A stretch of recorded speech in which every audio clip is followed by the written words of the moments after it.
नंदोई जी की जगह पति देव होते अगर। देखो, ऐसे टेंशन में सर पर हाथ रखकर मत बैठो यार। हर चीज़ तो परफेक्ट नहीं होता ना सिखा। शादी ब्याह के मामलों में कहीं ना कहीं थोड़ी बहुत आंखें मूंदनी ही पड़ती है। फिर सुमन भी कोई छोटी बच्ची तो नहीं है, 32वीं पार कर जाएगी जून में। हाँ, वो तो है। गहरी सांस लेते हुए शिखा बोली। तो तुम अपना जी इतना उदास मत करो। वैसे भी अभी पक्की तो नहीं हुई है ना शादी। अभी सुमन भी राघव से मिलेगी, दोनों के विचार मिलेंगे, सोच में तालमेल होगा, तभी बात बनेगी ना। पर तुम ऐसा चेहरा और अंदाज लेकर घर जाओगी तो क्या सुमन कभी तैयार होगी? इसलिए मूड ठीक करो और सुमन को हौसला दो कि वो आगे बढ़े, विनय ने समझाया। विनय, मुझसे ज़्यादा कौन चाहता होगा कि सुमन अपनी घर गृहस्थी बसाए और खुश रहे, बताइए ना। खैर, मैं कुछ नहीं कहूँगी, अभी सब फैसला उसी पर है। बस यही चाहता हूँ मैं कि उसे फैसला लेने दो। दरअसल शिखा और विनय सुमन के भाई और भाभी हैं। सुमन के कैरियर बनाने की जिद और महत्वाकांक्षी होने के कारण काफ़ी उम्र हो चली थी और ढंग का तो दूर, कोई भी लड़का मिलना मुश्किल हो गया था। सुमन की माँ उसकी शादी के बारे में सोच सोचकर बीमार हो चली थी। विनय और शिखा ने अपनी तरफ से ऑफिस, आस पड़ोस, सारे रिश्तेदार तक को बता रखा था, पर किसी ने एक भी अच्छे लड़के का पता नहीं बताया। तो उन्होंने मैट्रिमोनियल साइट का सहारा लिया। तब जाकर एक लड़का मिला, रेलवे में अफसर और थोड़ा उम्र दराज तो था, पर नेवर मैरिड था। ये बड़ी बात थी। सब कुछ तो अच्छा ही था। फोटो एक ही डाल रखी थी साइट पर, वो भी दूर से। उसमें टोपी पहना राघव ठीक ही लग रहा था और संयोग की बात थी कि उसकी पोस्टिंग भी उसी शहर में थी। लड़के की प्रोफाइल देखने के बाद सुमन और सासू माँ की तरफ से भी बात बढ़ाने की हरी झंडी थी। जब विनय ने राघव से उसकी और फोटो मांगी तो उसने सीधे मिल ही लेने की बात की। उसी सिलसिले में आज विनय और शिखा उससे एक कैफे में मिलने गए थे और मिलकर वापस लौटे थे तो उसी चर्चा पर बातें करते हुए घर जा रहे थे। अब बात आई शिखा की तो विनय को लग रहा था कि शिखा एक केयरिंग भाभी है। वो लड़के राघव की उम्र और सर के उड़े हुए बालों के लिए परेशान है। पर बात ये थी कि आज से 5 साल पहले इसी लड़के राघव से शिखा की शादी की बात लगभग तय थी। मम्मी, लड़का अभी तो क्लर्क की नौकरी करता है, पर साथ ही तैयारी भी कर रहा है। बहुत जल्द अफसर बन जाएगा, तब तो हम इसकी तरफ देख भी नहीं पाएंगे। उत्साहित मजले भैया का इशारा दहेज की तरफ था। कितना मांग रहा है अभी? माँ ने पूछा। वो तुम छोड़ो, हम 3 भाई हैं ना, मिलकर सब कर लेंगे। तुम बस फोटो देखो और बताओ कि सही तो लग रहा है ना तुम्हें। भैया ने मम्मी को फोटो दिखाया। हाँ, रंग तो गेहुआ है पर चेहरे पर चमक है। अच्छा लग रहा है ये तो। पर बेटा, तुमने अजय और विजय, अपने बड़े भाई और छोटे भाई से बात की है? वो पैसे देने के लिए तैयार हैं। क्यों नहीं देंगे भला, एक ही तो बहन है हमारी। भैया इतनी अच्छी नौकरी कर रहे हैं और छोटे भाई की तो अभी शादी भी नहीं हुई। सारा पैसा तो जमा ही कर रहा है ना अभी तक। पर तय करने से पहले पूछ लेता एक बारी। रुको, मुझे तो शक नहीं है, पर तुम कह रही हो तो अभी पूछकर तसल्ली कर लेता हूँ। मजली भैया ने जोश से दोनों भाइयों को पारी पारी से फ़ोन लगाया, पर दोनों तरफ से वैसा संतोषजनक जवाब नहीं मिला जैसी उम्मीद थी। एक तो अभी अभी फ्लैट बुकिंग करवाई है, दूसरी बात शीला की डिलीवरी का टाइम है। पता नहीं कितना पैसा लगे क्या लगे, पर बहन है, थोड़ा बहुत तो दे ही दूंगा मैं। बड़े भाई का ये कहना था। भैया, नई नौकरी है, ऑफिस दूर था तो कार लेनी ज़रूरी थी।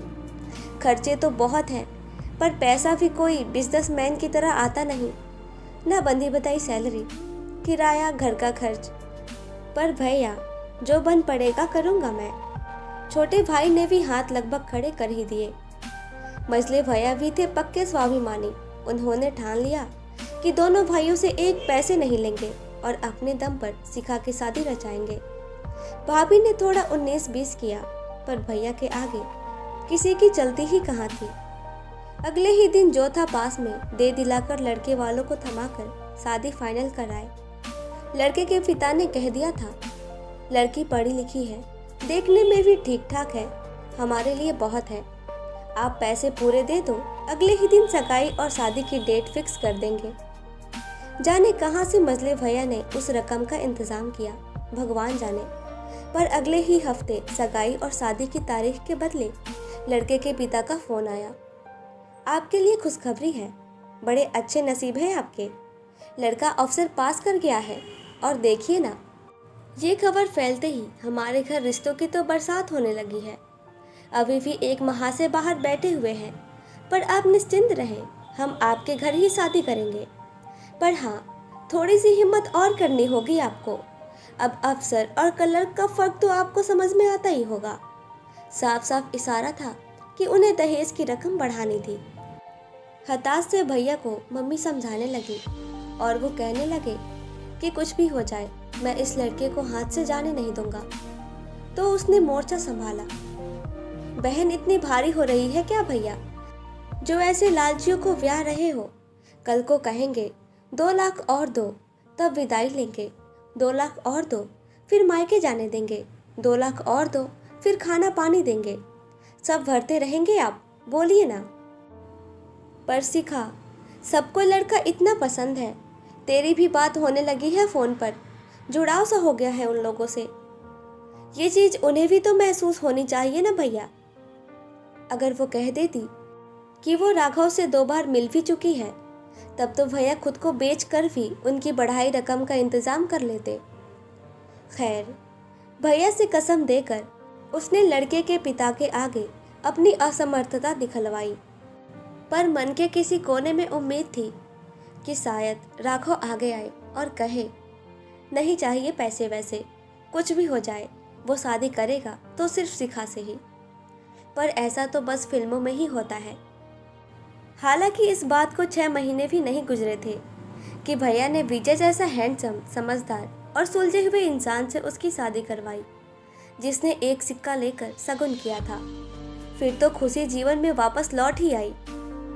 पर खुशियाँ इतनी चंचल होती है कि बहुत देर तक टिकती नहीं। छोटा सा परिवार विनय का, वो बहन सुमन और माँ। पर हर तरह से लायक सुमन करियर के कारण शादी के चक्कर में पड़ना ही नहीं चाहती थी और उसे मनाते मनाते इतना समय बीत गया कि लड़के मिलने भी बंद हो गए। और अब जब एक मिला भी तो कैसा था लड़का, उसके बात करने का ढंग, व्यवहार। घर पहुंचते ही सासू माँ ने प्रश्नों की झड़ी लगा दी। सब बहुत अच्छा है मम्मी, अब एक बार सुमन मिल ले, ओके कर दे तो सब फाइनल ही है। वो तो फोन पर बात करती ही है, पर बेटा, लड़के के माँ बाप तो अब है नहीं, एक भाई और एक बहनोई है, तो उनसे भी बात कर लेता अगर कोई मांग फरमाइश कुछ भी हो तो। मम्मी, लड़के ने अपना प्रोफाइल खुद ही बनाया है और सारी बात खुद ही कर रहा है शुरू से। मैंने भी भाई और बहनोई से बात करने के बारे में पूछा तो राघव ने कहा वो लोग अपने जीवन में व्यस्त हैं और चाहते हैं कि मैं अपने फैसले खुद लूँ। वैसे ही बहुत देर हो चुकी है।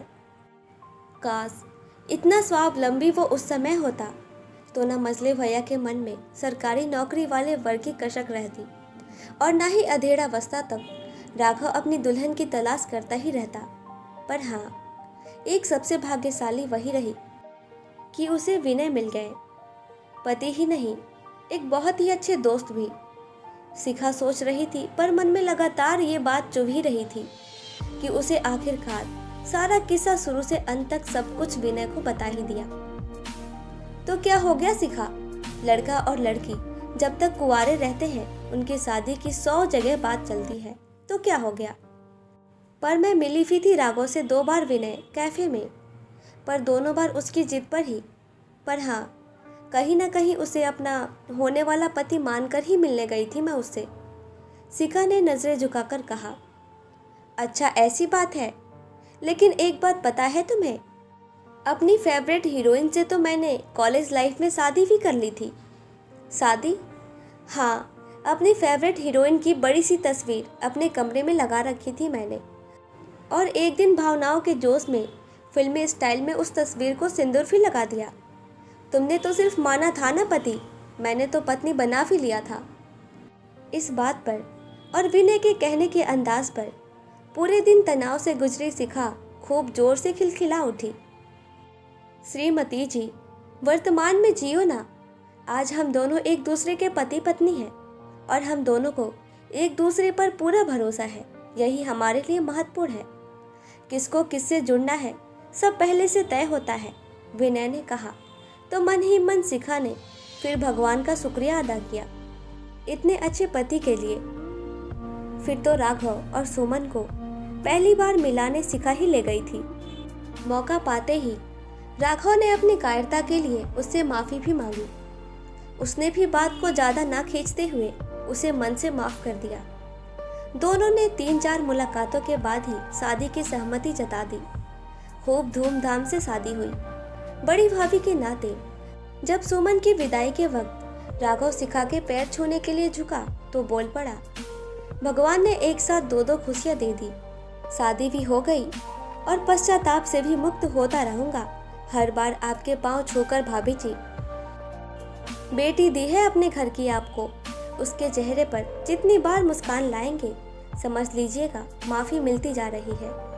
सुमन के लिए भावुक हो रही शिखा ने मुड़ते हुए कहा। तभी विनय पीछे खड़े मिले।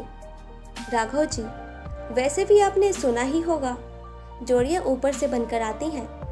तो हमारी श्रीमती जी कहीं और चली गई होती तो हमारा क्या। मजाकिया स्वर में विनय ने कहा। भाई साहब, फिर मेरी तरह आप अभी तक राह देखते रहते शादी की, और क्या। राघव की इस बात पर राघव और विनय के ठहाके में शिखा की मुस्कुराहट भी शामिल हो गई।